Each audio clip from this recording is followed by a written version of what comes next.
Olá, estamos mais uma vez aqui para estudarmos a Palavra de Deus, dando continuidade ao nosso estudo na carta de Paulo aos Gálatas. No último estudo nós fizemos o início do capítulo 4, do verso 1, fomos até o verso 7, e hoje nós continuaremos ali a partir do versículo 8 até o versículo 20.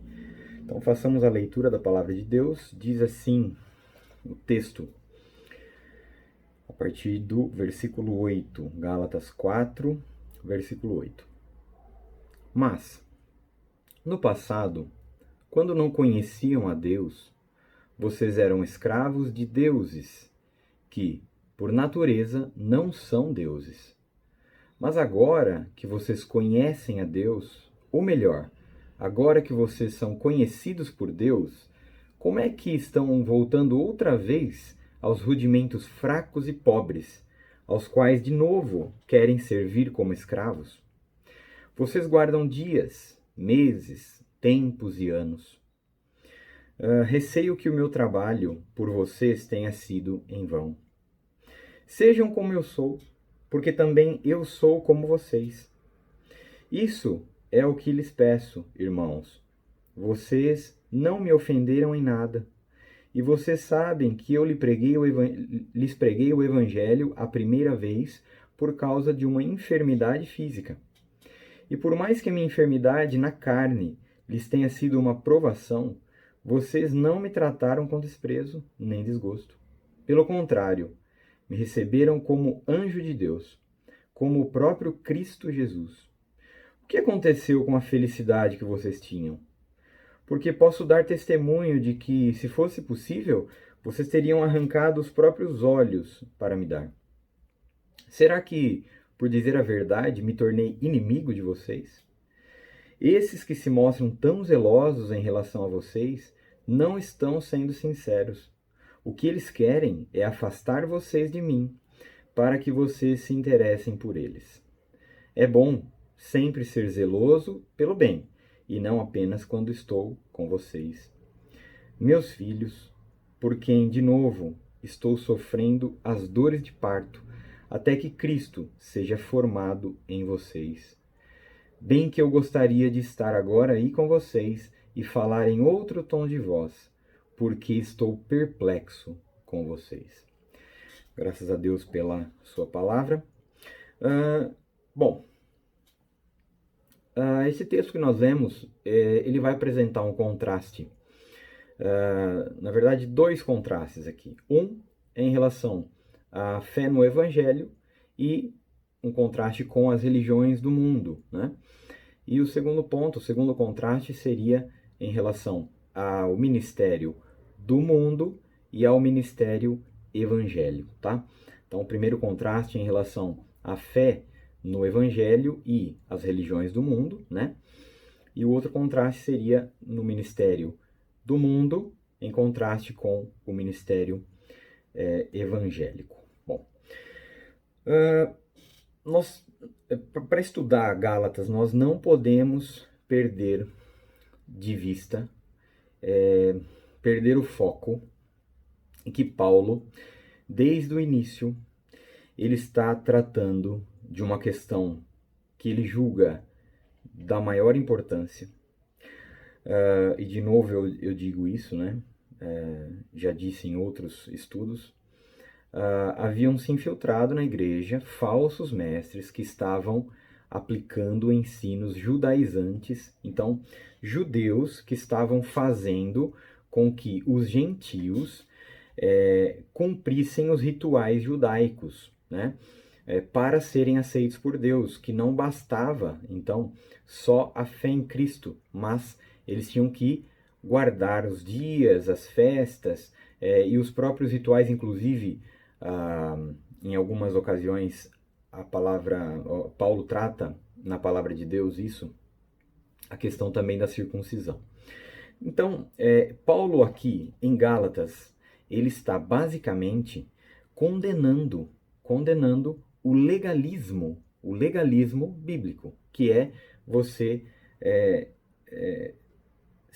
tentar ser aceito por Deus por meio das obras, né? que os falsos mestres estavam tentando implantar aqui dentro dessa comunidade e tantas outras também ali. Essa igreja, nós sabemos que Paulo plantou essa igreja, né? E aí, no meio desse texto aqui que nós lemos, nós podemos ver que os cristãos ali tinham um apreço por Paulo, né? Porque ele tinha plantado essa igreja, mas que esse carinho, esse apreço pelo apóstolo, ele começou a ser colocado de lado quando esses falsos mestres chegaram, né? E Paulo, em nenhum momento, ele vai acariciar o ego desses cristãos. Na verdade, ele vem desde o começo da carta falando a verdade, tá? Mesmo que isso cause dor. Doa quem doer, ele vem tratando da verdade. Bom, a partir do versículo 8, então nós temos que entender aqui que ele está escrevendo aos Gálatas que eram gentios, não eram do povo judeu. Então, vejamos o que ele diz aqui, no versículo 8. Mas, no passado, quando não conheciam a Deus, vocês eram escravos de deuses que, por natureza, não são deuses. Então, como os Gálatas eram gentios, eles não tinham o conhecimento do Deus verdadeiro, eles participavam das religiões pagãs da época, né? Que eles estavam inseridos ali no contexto em que eles estavam, eles participavam dessas religiões. E eles tinham os deuses deles, né? Os deuses deles. Então, aqui, nesse ponto, Paulo não está falando depois da conversão, ele está falando antes. Então, no passado, né, quando vocês não eram convertidos, quando não conheciam a Deus, olha só, quando não conheciam a Deus, o único Deus, vocês eram escravos de deuses, que por natureza não são deuses. Então ele quer dizer o seguinte aqui, olha, lá no passado, quando vocês serviam aos deuses das religiões pagãs, das religiões do mundo, quando vocês não conheciam a Deus, então aqui nós já começamos a entender um ponto. As religiões pagãs, as religiões que têm, que fazem adoração a deuses, né? Que seria o politeísmo, não o politeísmo bíblico, que nós adoramos o Deus na Trindade, né? São três, né? Mas o politeísmo pagão de você ter ali um Deus para cada elemento do universo, um Deus para o Sol, um Deus para a Lua, e assim vai, né? Que nós já estudamos isso, os irmãos já estão acostumados com essa questão. Está dizendo, lá no passado, né, vocês serviam a esses deuses. E eu digo o seguinte, por natureza, ou seja, na verdade, né, no fundo, né, esses deuses que vocês serviam, eles não existem. Eles não existem. Então, os deuses das religiões pagãs, eles são criações humanas. Eles são criações da mente humana, né? Criação da mente humana. Então, a mente humana cria ídolos e os adora, né? E estabelece esses ídolos como sendo os seus deuses, né?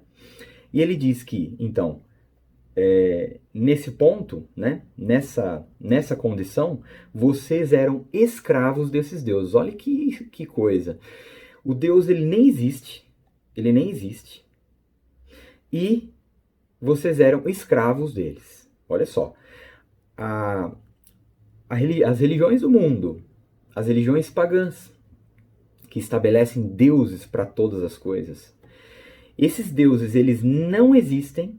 Eles são criações humanas, da mente humana, e mesmo assim, eles são senhores dessas pessoas. Essas pessoas se fazem escravos de criações da mente delas. Olha isso. Lá em 1 Coríntios, no capítulo 8, 1 Coríntios capítulo 8, no versículo 4 e 5, olha o que Paulo diz.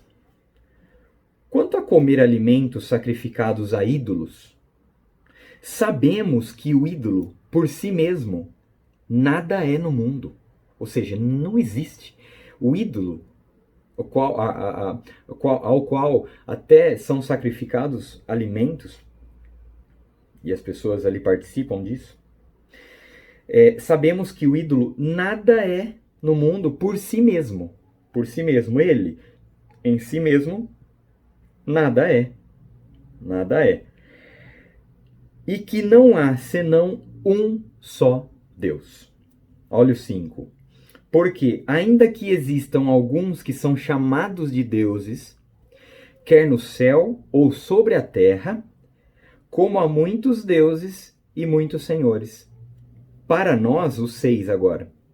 Porém, há um só Deus, o Pai, de quem são todas as coisas e para quem existimos, e um só Senhor Jesus Cristo, por meio de quem todas as coisas existem e por meio de quem também nós existimos. Quer mais um versículo? Capítulo 10. 1 Coríntios, capítulo 10, no versículo 19. O que quero dizer com isto? Que o que é sacrificado ao ídolo é alguma coisa? Ou que o próprio ídolo tem algum valor? Olha o 20 agora, que aí nós conseguimos entender que o ídolo em si mesmo ele nada é, tá? Mas a pessoa é escravo desse ídolo, né? Que ela criou, porque ele nada é. Em si mesmo ele nada é, mas o que está por trás dele? Versículo 20. Não. Digo que as coisas que eles sacrificam são sacrificadas a demônios e não a Deus. E eu não quero que vocês estejam em comunhão com os demônios. Forte isso, né? Forte isso. Não há no mundo senão um só Deus. Um só Deus. Todos os outros deuses de todas as religiões são criações humanas. São criações das mentes humanas, né? E nós já vamos entender por que eles são criados nas mentes humanas.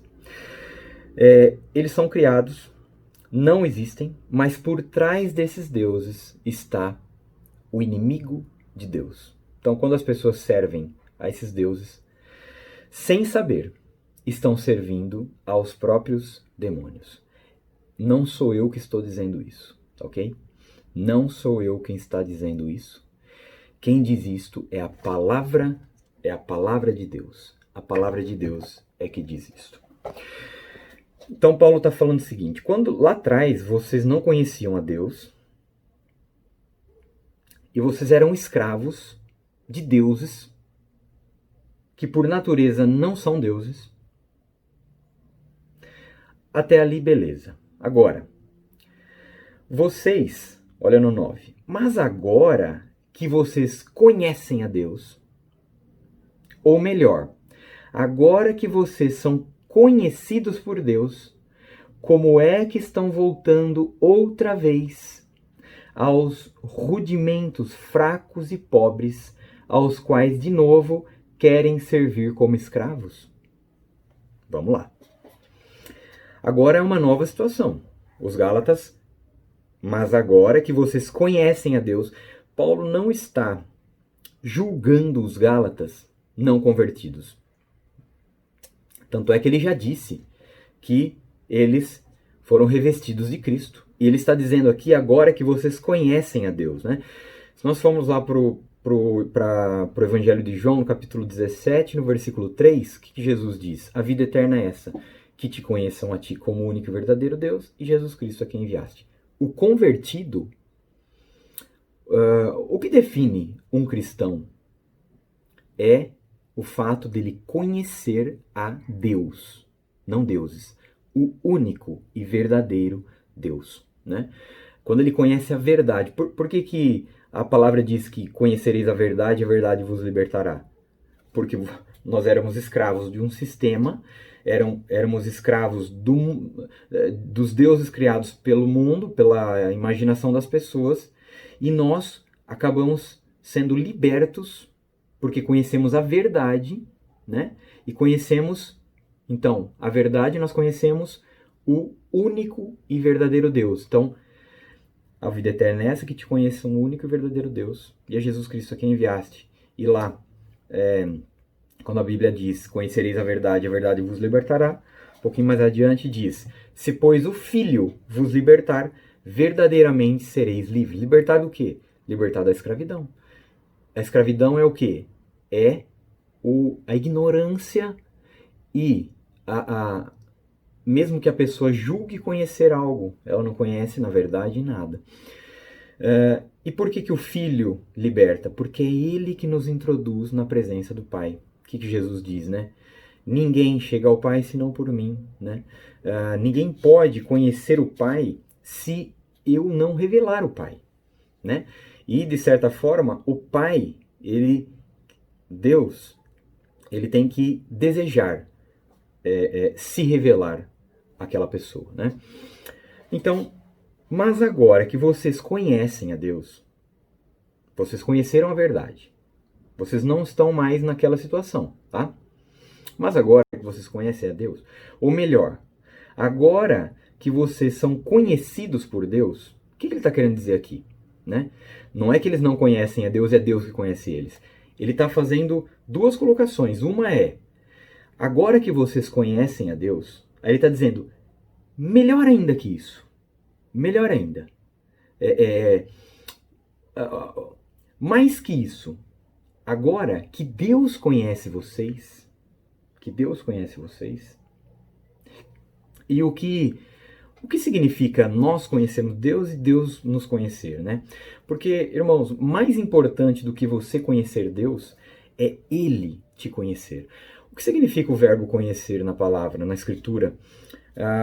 Nós estamos acostumados, né, quando estudamos a palavra de Deus e identificamos esse verbo ali, conhecer, na Escritura, ele tem um sentido, um significado muito maior do que aquele que nós estamos acostumados na nossa linguagem, na nossa língua, né?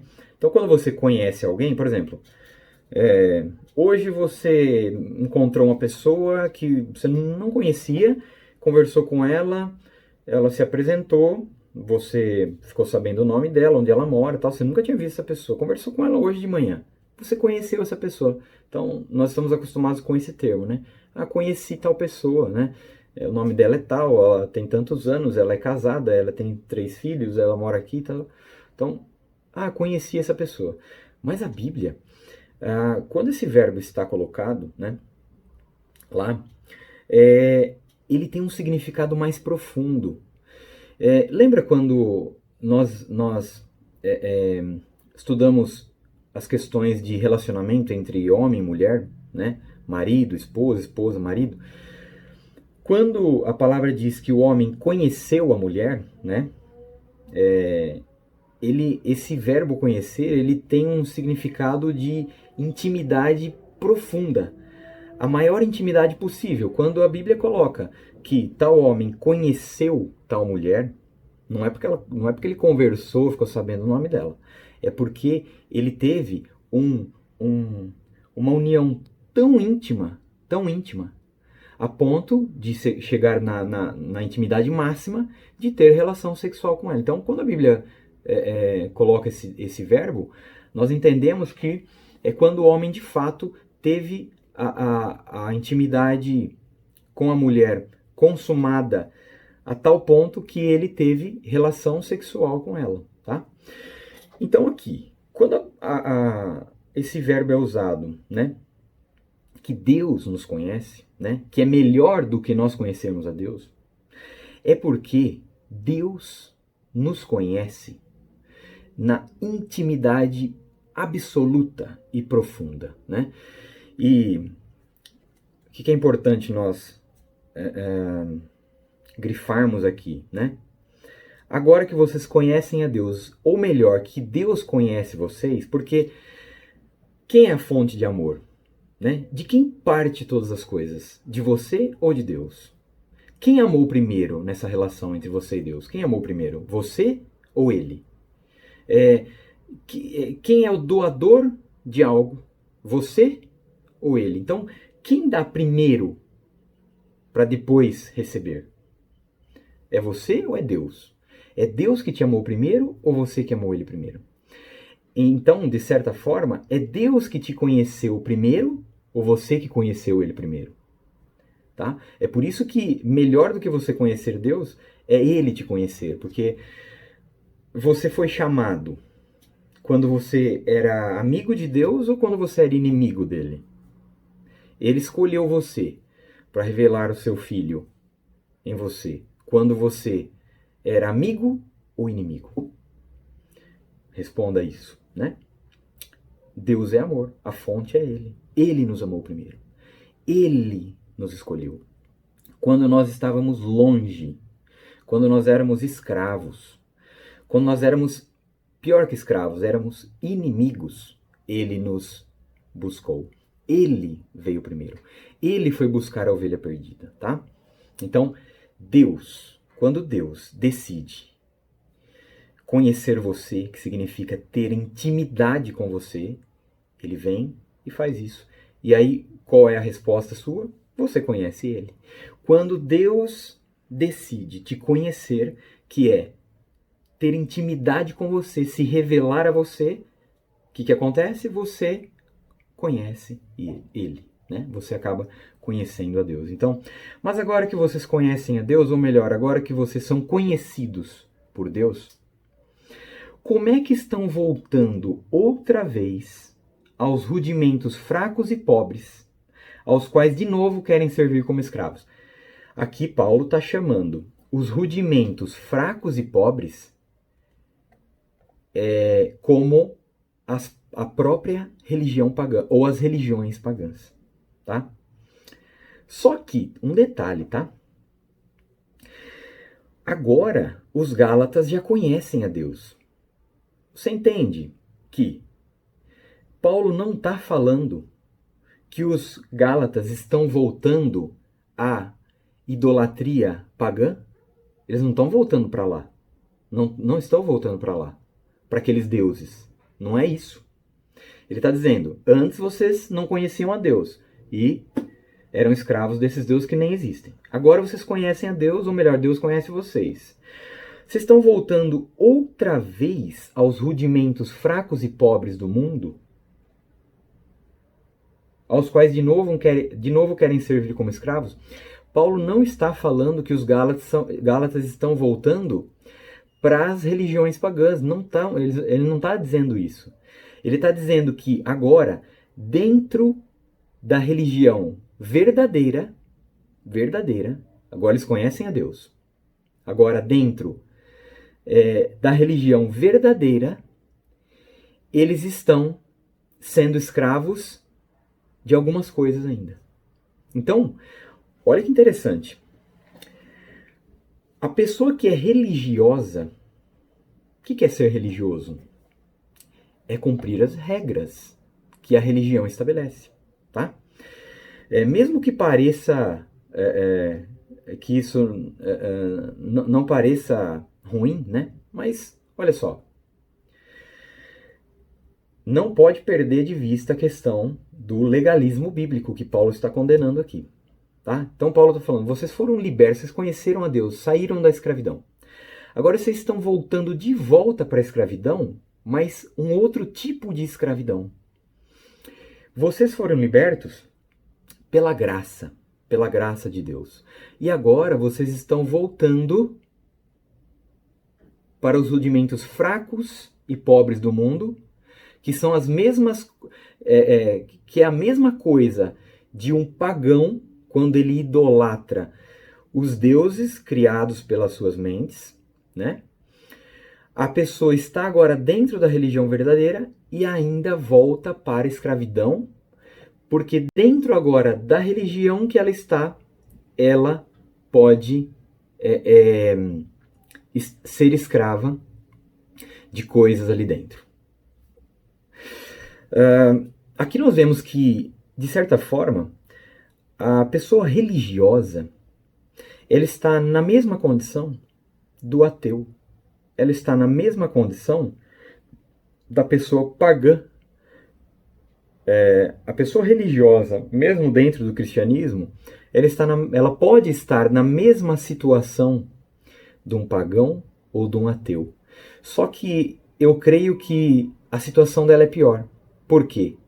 Porque ela não sabe que ela está longe de Deus. Porque ela crê no Deus verdadeiro. Só que as ações dela são ações de uma escrava, né? De um escravo.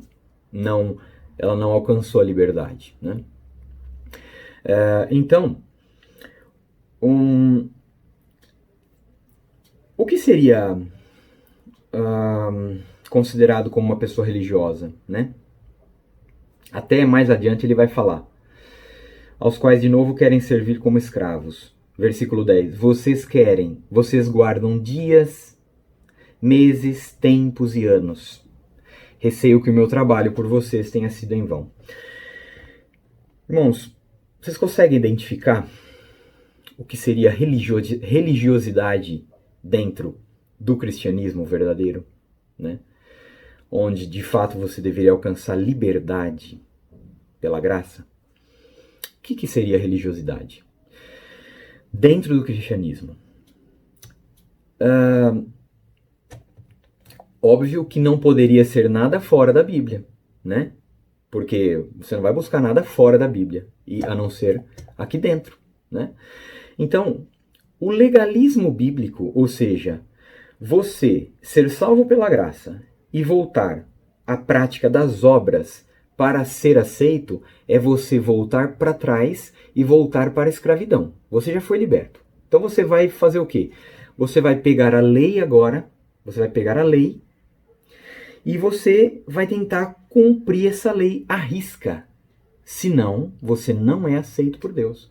Isso é, basicamente, a pessoa religiosa. Só que olha que interessante, do mesmo jeito que ele diz que os Gálatas no passado eram escravos de deuses, as pessoas dentro, agora, do cristianismo, conhecendo a Deus, elas podem ter deuses dentro do cristianismo, né? Então, por exemplo, você já ouviu um cristão verdadeiro dizer assim para você: olha, eu já li a Bíblia 10 vezes, de capa a capa. E só no último ano eu li a Bíblia 2 vezes, de capa a capa. E a pessoa tem um orgulho daquilo. A pessoa se orgulha daquilo. Ela fala aquilo com a boca cheia. Ou, né? Olha, eu, na frequência da igreja, eu estou em primeiro da lista. Eu sou a pessoa que mais frequentou a igreja esse ano.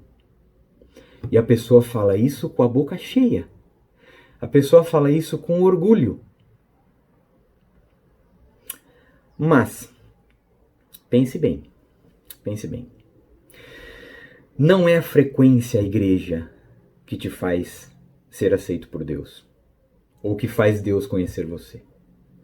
Não é o quanto você lê a Bíblia que faz Deus conhecer você. Porque vamos pensar na questão de leitura bíblica, né? Tem que ler a Bíblia? Óbvio, óbvio. Mas pense um pouquinho. O quanto é que você acha que deveria ser bom? O quanto seria o ideal de leitura bíblica por dia? Quanto seria o ideal? 10 minutos?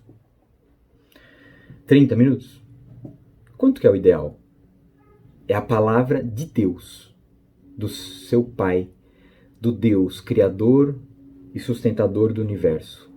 É a verdade. É a verdade que você não vai achar em nenhum outro lugar. Está aqui. Quanto tempo você deveria gastar por dia lendo a Bíblia? 1 hora? 5 horas? Ou 24 horas? Você acha que você deveria gastar menos do que 24 horas por dia lendo e meditando na palavra de Deus? Você acha que deveria gastar menos do que isso? Deus merece quanto pela perfeição dele e por tudo que ele é? Quanto que deveria ser lido da Bíblia por dia? Menos que 24 horas? Eu creio que não. Eu creio que o ideal seria você ler a Bíblia 24 horas por dia. 24 horas por dia. E nós somos temporais, temos 24 horas num dia. E depois o dia começa de novo. Deus é atemporal. Então você entende que 24 horas é pouco para você ler e meditar na palavra de Deus? Você entende que é pouco? Então você entende que não é pelo tanto que você lê a Bíblia que você vai ser aceito. E não estou dizendo para você não ler a Bíblia. Você tem que ler. Eu estou dizendo, na verdade, que se você lê 24 horas por dia é pouco ainda. Tá? Então as pessoas começam a criar ídolos. E o ídolo, os deuses são criados para preencher um espaço entre a pessoa e Deus, o Deus verdadeiro. Olha, o Deus verdadeiro já te aceitou. Ele te justificou. Ele te perdoou. Acabou. Acabou. Ponto final. Acesso livre. Isso não vai mudar nunca mais. Nunca mais. Se Deus fez isso, se Deus te conheceu, nunca mais isso vai mudar. Agora, a pessoa aqui, ela começa, peraí, mas eu preciso, nossa, eu tô lendo 10 minutos por dia a Bíblia, eu preciso ler mais. Mais quanto? Eu preciso ler mais. Porque Deus não vai me aceitar desse jeito. Ou eu fui na igreja. Nossa, eu faltei uma vez à igreja hoje. Esse mês, meu Deus. Eu estou numa situação que eu preciso agora ir um dia a mais para eu ficar aqui. Irmão, isso é legalismo. Isso é legalismo. Isso é criar deuses.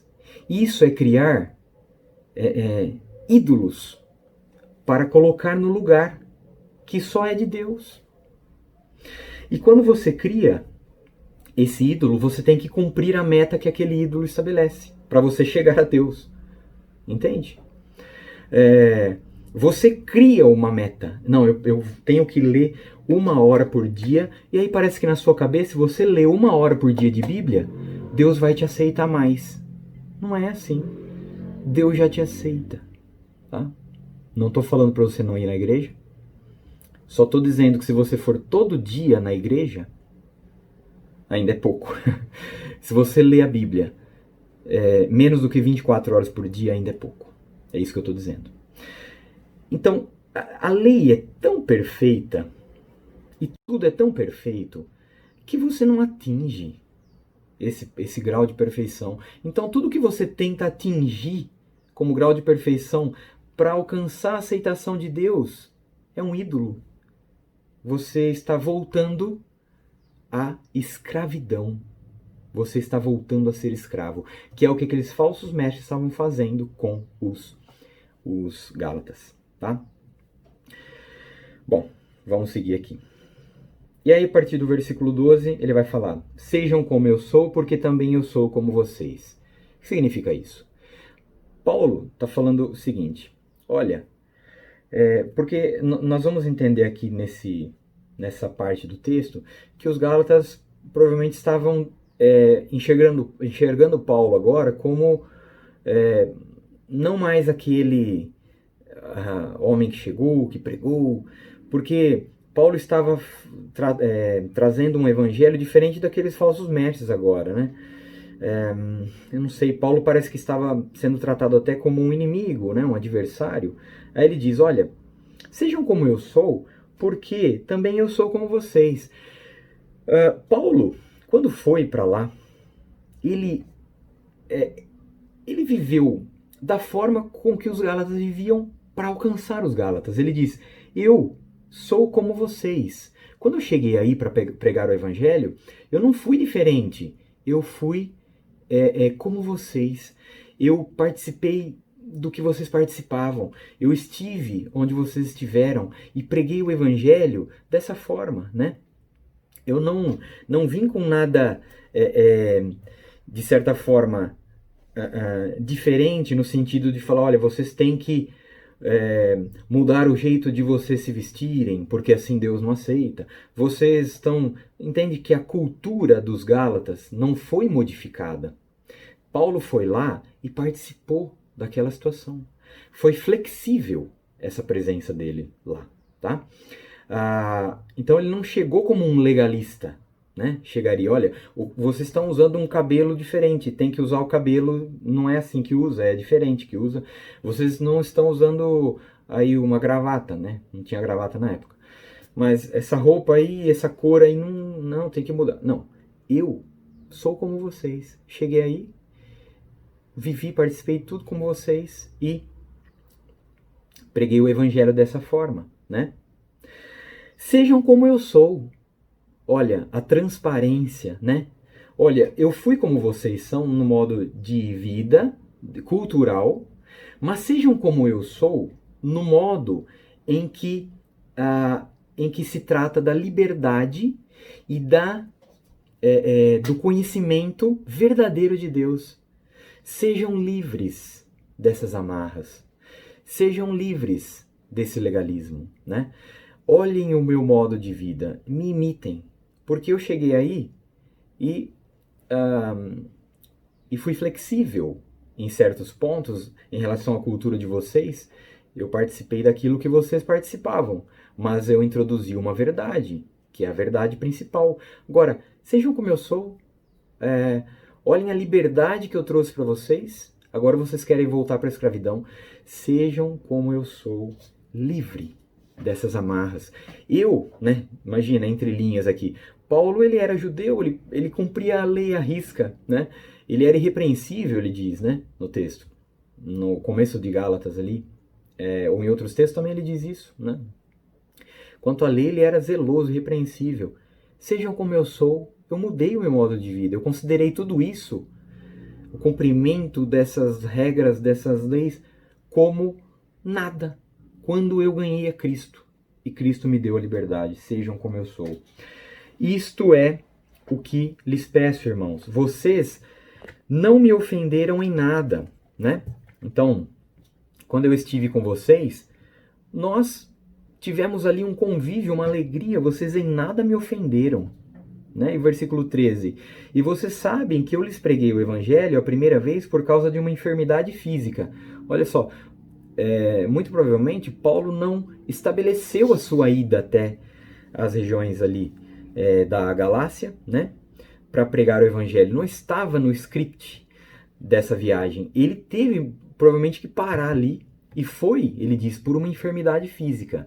Olha, aqui nós saltamos uma questão aqui do texto que é: Deus pode mudar as coisas, né? Então, Paulo poderia ter estabelecido uma rota, e essa rota foi modificada por causa de uma enfermidade física, e por causa dessa enfermidade física, ele pregou o evangelho aos Gálatas. Olha que maravilha, né?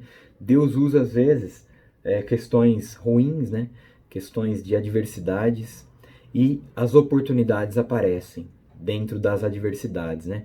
Paulo, numa adversidade, surgiu uma oportunidade para os Gálatas. Então ele diz: olha, eu nem iria pregar aí para vocês, mas eu fui por causa de uma enfermidade física. Olha o que Deus fez. Ele mudou a rota, né, que eu havia estabelecido, e fez com que eu estivesse aí com vocês. E eu lhes preguei por causa de uma enfermidade física. E o 14. E, por mais que a minha enfermidade na carne lhes tenha sido uma provação, vocês não me trataram com desprezo nem desgosto.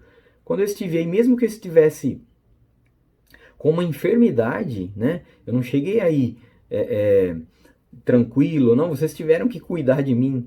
Exigiu um cuidado para comigo em relação a vocês, né? E vocês não me trataram com desprezo nem desgosto, né? Pelo contrário, não me receberam como um anjo de Deus, como o próprio Cristo Jesus. Então vocês me receberam tão bem, vocês me receberam como se tivessem recebido o próprio Cristo, né? Quando eu estive entre vocês, né? Paulo aqui está tratando da questão mais íntima. Ele abranda um pouco severidade, né, da palavra, a força da palavra aqui, ele fala, olha, nós tivemos uma relação tão boa, tão gostosa, de alegria, não foi um peso, nem mesmo eu estando doente. E na verdade, vocês receberam o evangelho porque Deus, de certa forma, trouxe uma diversidade para mim, e isso foi bênção para vocês, né? E vocês entenderam isso, e nós tivemos uma relação muito legal, né? Agora o 15. O que aconteceu com a felicidade que vocês tinham quando eu estava aí? Porque posso dar testemunho de que, se fosse possível, vocês teriam arrancado os próprios olhos para me dar. Vocês me trataram tão bem, que se pudessem tirar um olho para me dar, vocês teriam feito. Tá? O que aconteceu com essa felicidade? Aqui nós entendemos que, muito provavelmente, Paulo estava sendo tratado por eles, né, mesmo que distante, mas como começou começou a parecer que Paulo era um adversário de um evangelho um pouco diferente. Mas Paulo sempre teve o mesmo evangelho. Ele pregou o evangelho verdadeiro para os Gálatas, e foram os falsos mestres que começaram a perverter a cabeça dos Gálatas, fazendo eles obedecerem às leis para serem aceitos por Deus, para terem boas obras para serem aceitos por Deus, que não bastava sua fé em Cristo, e começou a parecer então que Paulo era um adversário. Eles começaram a não ter a mesma relação com Paulo, mesmo que distante. E isso com certeza chegou no ouvido de Paulo. Aí ele diz, no 16, será que por dizer a verdade me tornei inimigo de vocês? Então, será que porque eu falei a verdade, o evangelho da verdade, e agora estou falando a verdade, não estou mudando o meu evangelho para acariciar o ego de vocês? Tá? Será que por eu continuar com o mesmo evangelho, eu me tornei inimigo de vocês? Se antes vocês iriam dar até o próprio olho, né, para me ajudar, vocês poderiam ter feito até isso. Dou testemunho que vocês me receberam tão bem que fariam até isso, se fosse possível. Agora sou inimigo de vocês? Agora 17. Esses que se mostram tão zelosos em relação a vocês não estão sendo sinceros, não estão sendo verdadeiros. Aí ele vai mostrar o seguinte aqui.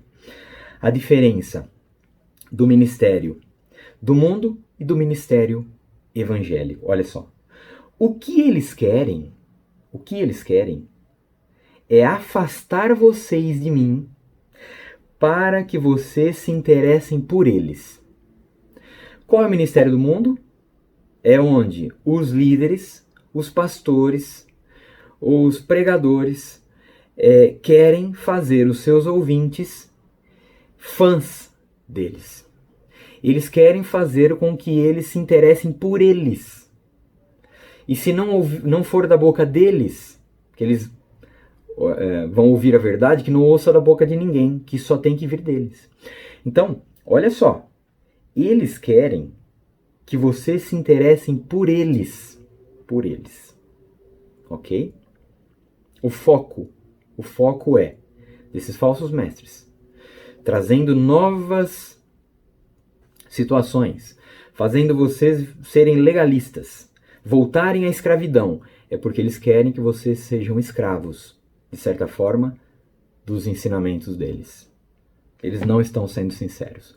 Eles querem se tornar ídolos de vocês. Querem que vocês sejam fãs deles, tá? E o 18. Vamos ver a diferença. É bom ser sempre zeloso pelo bem, e não apenas quando estou com vocês, meus filhos, por quem, de novo, estou sofrendo as dores de parto até que Cristo seja formado em vocês. Olha a diferença do ministério evangélico. Enquanto os falsos mestres querem que vocês se interessem por eles, eu estou sofrendo de novo dores de parto para fazer Cristo ser formado em vocês. Então, o meu interesse é que vocês olhem para Cristo. O interesse deles é que vocês olhem para eles. O meu interesse, quando eu falo a verdade, doa quem doer, o meu interesse é que vocês olhem para Cristo. É que vocês se interessem por Cristo. E longe de estar alegre, eu estou sofrendo dores de parto até que Cristo seja formado em vocês. Olha que diferença, tá? E aí ele usa dores de parto e tem uma coisa importante aqui, né? O que significa quando ele usa esse termo, dores de parto? Olha só, quando uma mulher vai dar à luz, né, que ela está em dores ali de parto, vai nascer o filho. Então ela está em meio a um sofrimento, ela ama aquele filho. E ela está naquele sofrimento para dar luz ao filho que vai nascer. Então ela participa daquele trabalho para dar ao filho o nascimento. Ok? A mãe que está ali naquela situação, ela não ama o filho no sentido de ama tanto que quer que ele fique dentro do ventre. Entende isso? Ela quer que ele nasça. Ela quer dar liberdade ao filho. Ela ama tanto aquele filho e está sofrendo para dar liberdade àquele filho. Ela ama tanto que não quer que fique no ventre. Ela quer dar liberdade a ele. É o que os falsos mestres com certeza queriam manter os Gálatas dentro do ventre deles. Aqui Paulo quer quer que Cristo seja formado neles, quer dar liberdade a esses filhos. Então, por isso que ele usa o termo estou sofrendo dores de parto, né? Porque é a mesma analogia, é a analogia da mulher que vai dar à luz, né? Ela vai dar liberdade àquele filho. Então ela ama tanto que ela vai exercer passar por aquele processo doloroso até que o filho nasça. E Paulo, da mesma forma, diz, olha, longe de estar alegre, contente, né, de massagear o ego de vocês, eu estou sofrendo de novo, mais uma vez, né, porque aí nós entendemos que ele já tinha sofrido e está sofrendo de novo, até que Cristo seja formado em vocês. Eu quero que vocês olhem para Cristo e não para mim. Aí você começa a entender que quando ele diz no versículo 12, sejam como eu sou, ele não está dizendo para os Gálatas serem fãs dele. Por quê? Paulo nasceu de novo. Cristo foi formado nele. Então quando ele diz, sejam como eu sou, ele está dizendo, sejam como eu sou no sentido de ter alcançado a liberdade, ter nascido de novo e Cristo ter sido formado em mim, né? É isso que eu quero que aconteça com vocês. E só um detalhe, isso não vai acontecer de forma completa nessa terra, tá, irmão? Cristo não vai ser formado em você completamente nessa terra. Mas quando você passar dessa para a melhor, né? Cristo vai de fato ser formado em você e você vai de fato ter a mesma natureza de Cristo, né? Santa, né? Santa, incorruptível. Aí no 20, só para terminar, bem que eu gostaria de estar aí agora com vocês e falar em outro tom de voz. Olha só o que ele diz. Esses falsos mestres com certeza falam palavras que vocês querem ouvir. Esses falsos mestres, na verdade, como eles não são sinceros, eles querem tratar vocês assim, de maneira que vocês olhem para eles e falem, nossa, nós amamos essas pessoas, né? Esses mestres, nossa. Então ele diz, bem que eu gostaria de estar com vocês e falar em outro tom de voz, mas não dá. Ele está dizendo, mas não dá. Por quê? Porque estou perplexo com vocês. Então, de maneira nenhuma, eu vou massagear o ego de vocês. De maneira nenhuma, eu vou ser brando nas minhas palavras. Eu vou ser verdadeiro, doa a quem doer. Como ele diz, né, na palavra, em outro trecho, me importa agradar a Deus ou aos homens. Procuro agora o favor de homens ou de Deus, né? E interessante que lá, um dos últimos textos que vamos ler aqui, 1 Coríntios, no capítulo 4, olha só o que ele diz. 1 Coríntios capítulo 4. No versículo 3, olha só. 1 Coríntios 4, 3. Mas a mim pouco importa ser julgado por vocês ou por um tribunal humano. Nem eu julgo a mim mesmo, porque a consciência não me acusa de nada. Mas nem por isso me dou por justificado, pois quem me julga é o Senhor. Ou seja, não me importa como é que vocês vão me julgar. E nem importa o que eu julgo de mim. Porque até onde eu estou aqui, até onde eu conheço das coisas, minha consciência não me condena. Mas nem por isso me considero justificado. Não é por isso. Mas nem por isso me dou por justificado. Pois quem me julga é o Senhor. Então importa o julgamento dele a meu respeito. É isso que importa. E o julgamento dele ao meu respeito é que eu sou justificado. Não por nada do que eu faça. Não por nada do que eu venha fazer. Não por nada do que eu deixe de fazer. Mas por aquilo que ele decidiu fazer. Muito bem. Encerramos aqui mais um estudo, né? E vamos no próximo terminar o capítulo 4, né? Se os irmãos quiserem fazer a leitura antes do